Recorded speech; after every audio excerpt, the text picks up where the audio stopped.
Dobar dan, dobrodošli u ambasadu Republike Srbije. 私は駐日セルビア教国大使のアレクサンドラ・コーチです。今日はセルビアの食文化をご紹介します。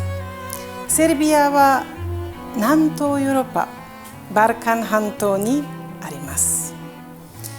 セルビア人は実際は約18世紀にわたり同じ場所に存在し続けています。セルビアは海に面してない、でも川や湖が豊かな国です。北部は豊富な平野が広がり、南部はスキーリゾートで知られる雪山があります。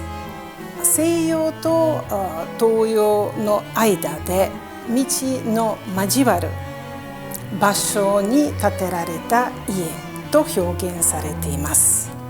さまざまな影響は必ずセルビアの文化、セルビアの食べ物にも見ることができます。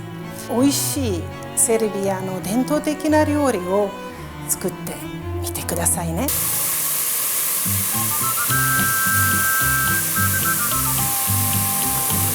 セルビアではパプリカの料理本当にたくさんあって、最後この料理に一番大切なのはマイルドパプリカパウダーを入れます。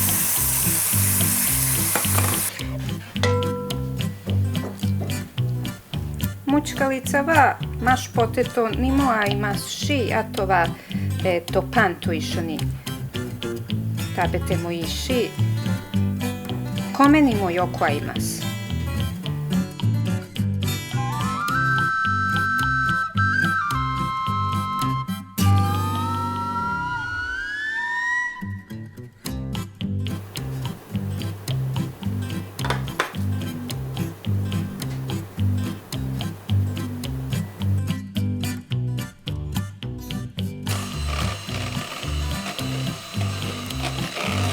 ごまをまぶします。